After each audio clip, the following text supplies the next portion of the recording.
दोस्तों नमस्कार। आज राहुल गांधी ने लोकसभा में जो भाषण दिया है उसकी बड़ी तारीफ हो रही है। दिल्ली का चुनाव भी आज एक तरह से लॉक हो गया। चुनाव प्रचार आज खत्म हो गया।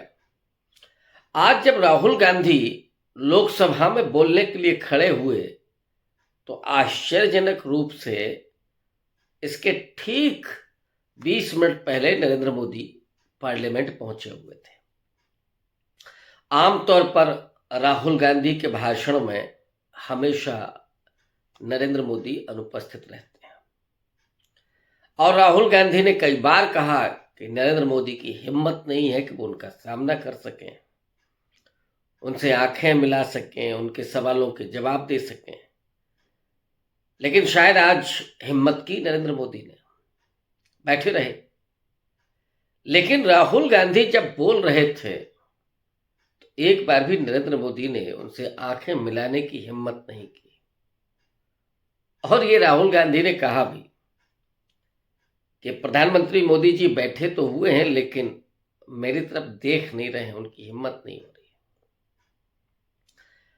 राहुल गांधी के आज भाषण को एक स्टेट्समैन के भाषण की तरह देखा जा रहा है।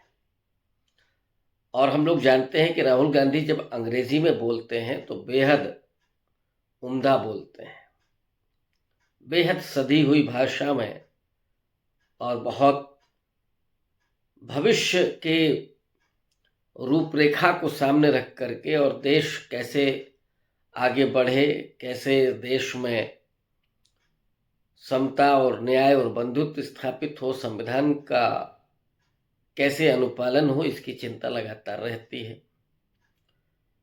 आर्थिक तरक्की के मोर्चे पर भी राहुल गांधी की चिंता रहती है। आज कई बिंदुओं पर राहुल गांधी ने बातचीत की, सवाल खड़े किए। मैं उन 2-3 प्रमुख बिंदुओं पर आज चर्चा करूंगा।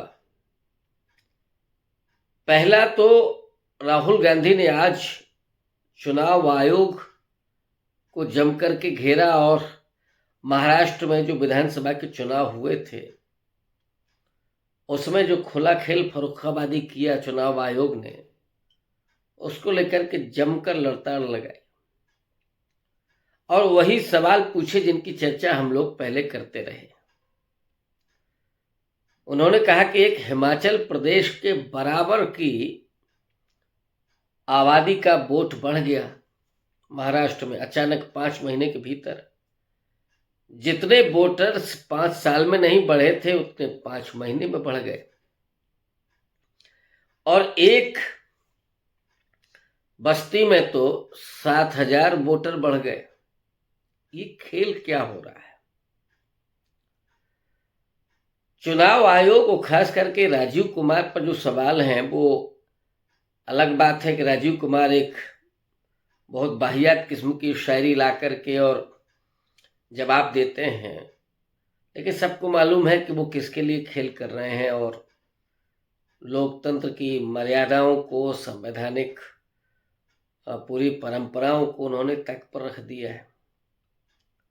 संवैधानिक मूल्यों को, अधिकारों को, सबको तक पर रख दिया है। अब वजह क्या है, उस वजह पर भी गए राहुल गांधी कि चुनाव आयुक्त क्यों इस तरह का काम कर रहे हैं, क्योंकि चुनाव आयोग की नियुक्ति में अब केवल सरकार की चलती है। चीफ जस्टिस ऑफ इंडिया को इस प्रक्रिया से हटा दिया गया है पिछले दिनों। अब तो सत्ता पक्ष के लीडर होंगे, प्रधानमंत्री और गृह मंत्री, एक अपोजिशन लीडर होगा। जाहिर तौर पर उसे साइन ही करना है। राहुल गांधी ने यह भी ऐलान कर दिया कि राजीव कुमार के रिटायर होने के बाद जो अगला चीफ इलेक्शन कमिश्नर होगा उसके नियुक्ति में जाना ही नहीं, उनको जाकर के क्या साइन करना है। जब चीफ जस्टिस ऑफ इंडिया होते थे तो बैलेंस होता था, थोड़ा चयन में पारदर्शिता होती थी, चयन थोड़ा आप कह सकते हैं थोड़ा स्वतंत्र होता था, लेकिन अब तो कुछ है ही नहीं। तो पूरे तरीके से चुनाव आयोग सरकार की, मोदी सरकार के घुटनों के आगे बैठ करके और जो सरकार चाह रही है वही काम कर रहे हैं। और ये महाराष्ट्र में भी केवल नहीं हुआ, हरियाणा में हो चुका है। इसकी शुरुआत तो लोकसभा चुनाव में ही हो गई थी, जहां वोट डिलीट किए जा रहे थे, नए वोटर्स जोड़े जा रहे थे। जो लाइन में लगे हैं वोटर्स, उनको कैसे गुमराह करना, खास करके अगर अपोजिशन के वोटर हैं तो फिर वहाँ ईवीएम खराब होती है, लंबी कतारें होती हैं, और खास करके अगर मुस्लिम बस्ती है तो वहाँ स्लो वोटिंग करके, कतारें लंबी करके, और फिर उनके फोटोग्राफी होती है, वीडियोग्राफी होती है, और वो पूरे देश में चलाई जाती है ताकि ध्रुवीकरण में आसानी हो। मैंने देखा कि लोकसभा चुनाव में जो 7 राउंड में इलेक्शन होने थे, 7 में से 5 राउंड के चुनाव केवल फ्राइडे के दिन हो रहे थे, ताकि मुस्लिम्स थोड़ा टोपी पहन करके निकले, नमाज पढ़ के, तो दिखाया जाए, खास करके जो अपर कास्ट हिंदू है, कि देखिए मुस्लिम तो लाइन में लग करके वोट कर रहे हैं, वो क्यों चुपचाप बैठा है। जाहिर तौर पर बीजेपी ने छोड़ा तो किसी को नहीं है, दलित, पिछड़ा और आदिवासी क्या, जो अपर कास्ट वोटर है, जो बीजेपी का एक तरह से आधार है, उसके चंद लोगों को अगर छोड़ दिया जाए तो बाकी लोगों को भी ठिकाने लगा दिया गया। अब उनके मन में जो निराशा आई है, उस निराशा को दूर करने के लिए उनको उकसाया जाता है मुस्लिम लोगों के वीडियो दिखा करके कि देखिए वो तो वोट करने जा रहे हैं।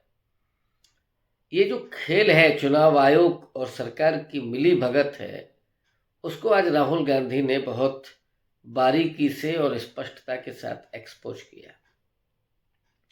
हालांकि फर्क कोई नहीं पड़ता, क्योंकि जिस आदमी के पास कोई शर्म लिहाज ना हो तो उससे आप कुछ भी कहते रहें, कोई फर्क नहीं पड़ता।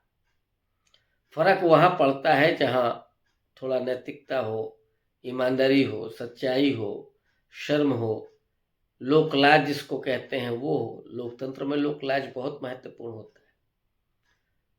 तो एक तो चुनाव आयोग, चुनाव के पैटर्न, और इससे दिल्ली में भी यही हो रहा है।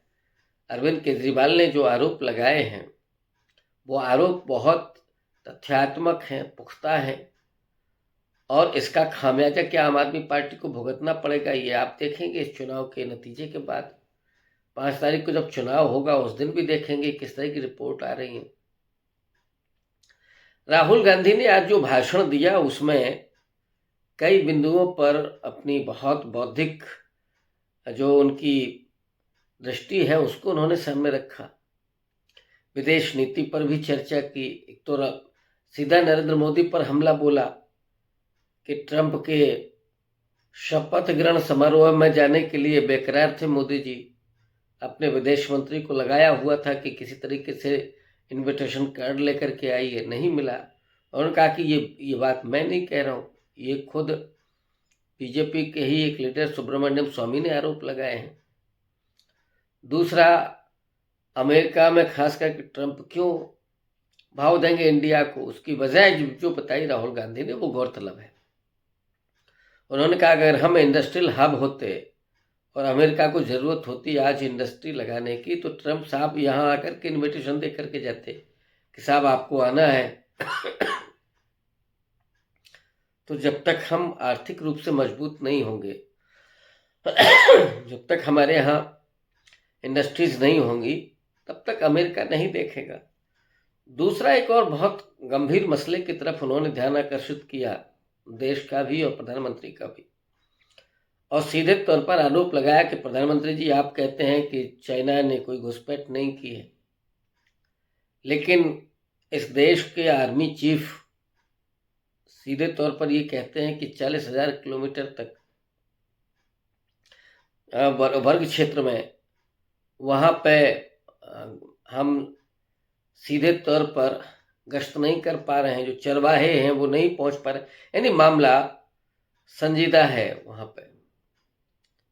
तो जितनी एरिया में भारतीय सैनिक गश्त लगाते थे या जो चरवाहे थे वो अपने जानवरों को लेकर के जाते थे, वो फ्रीडम अब नहीं है। इसका मतलब है कि चाइना घुसपैठ कर रहा है, चाइना आतंकित कर रहा है भारतीय सेना को और भारतीय जो चरवाहे हैं उनको। उन्होंने कहा कि ये चाइना की जो घुसपैठ है वो भारत के लिए थोड़ा नुकसानदेह साबित हो सकती है। अभी एआई को लेकर के भी पूरी दुनिया में चर्चा हो रही है, आर्टिफिशियल इंटेलिजेंस, और इसमें चाइना ने बड़ी तरक्की की है। इधर बहुत सारी कुछ खोजें और कुछ उसने जो प्रोडक्शन किया है, भारत कई मामलों में पीछे है। राहुल गांधी की यही चिंता थी कि चाइनीज जो माल भारत में आ रहा है, चाहे वो आर्टिफिशियल इंटेलिजेंस का हो या दिवाली में जो लड़ियां भी होती हैं वो भी चाइना की होती हैं, तमाम त्योहारों पर जो सामान आता है तो वो सब चाइना से। तो चाइना को काउंटर करने के लिए ज़रूरत है कि हम वो प्रोडक्शन में आगे बढ़ें, लेकिन मोदी जी को उसकी चिंता नहीं है। एक और प्रहार किया राहुल गांधी ने, उन्होंने कहा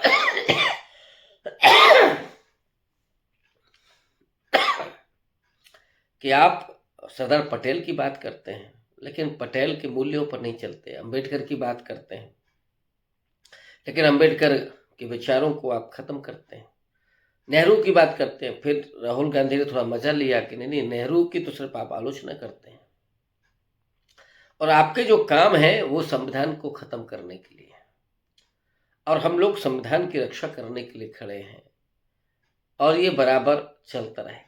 राहुल गांधी ने करीब 40 से 45 मिनट तक अपनी बात रखी और कई सवालों को उठाया। महत्वपूर्ण ये है कि नरेंद्र मोदी खामोशी से सुनते रहे। बीजेपी के लोगों ने बीच में 2-3 बार टोका टाकी की और राहुल गांधी को रोकने की कोशिश की, व्यवधान भी डालने की कोशिश की। बाद में संबित पात्रा ने आकर के राहुल गांधी पर हमला बोला कि 34 बार चाइना चाइना बोला है और ये राहुल गांधी जिनपिंग कहा बीजेपी ने। तो बीजेपी परेशान है कि इस तरह का भाषण राहुल गांधी ने जो दिया वो लोगों की निगाह में आएगा, नज़र में आएगा। भले ही वो अंग्रेजी भाषण है लेकिन बहुत सारे लोग उसका विश्लेषण करेंगे ही और जो बातें सत्य हैं उसको लेकर के लोग उस पर गौर करेंगे और जो कमियां हैं इस समय सत्ता की वो उजागर हो रही हैं। तो इस वजह से परेशानी में है बीजेपी और इसीलिए राहुल गांधी के इस भाषण पर ऑब्जेक्शन बेहद कर रही है, उसको क्रिटिसाइज कर रही है। लेकिन राहुल गांधी है जो लगातार अब बहुत परिपक्वता के साथ वो पूरे तरीके से उन्होंने घोड़े खोल दिए, चाहे सामाजिक न्याय का मुद्दा हो, संविधान का मुद्दा हो, जाति जनगणना का मुद्दा हो, विदेश नीति का मामला हो, आर्थिक नीति का मामला हो, चुनाव आयोग पर जो सवाल हैं, चुनाव की जो पूरी संस्कृति बना दी गई है उसको लेकर के हो। राहुल गांधी जो तमाम सवाल खड़े कर रहे हैं वो सवाल बेहद गौरतलब हैं और आने वाले वक्त में राहुल गांधी की ये भाषण मील का पत्थर साबित होंगे। वो बात अलग है कि सत्ता तंत्र पूरा राहुल गांधी के इन भाषणों को और राहुल गांधी की इमेज को पलीता लगाने में सक्रिय है, लेकिन वो कामयाब नहीं हो सकेगी, ये भी चीज़ें सामने दिख रही हैं। आज के लिए बस इतना ही, कल फिर मिलते हैं। बहुत शुक्रिया, धन्यवाद।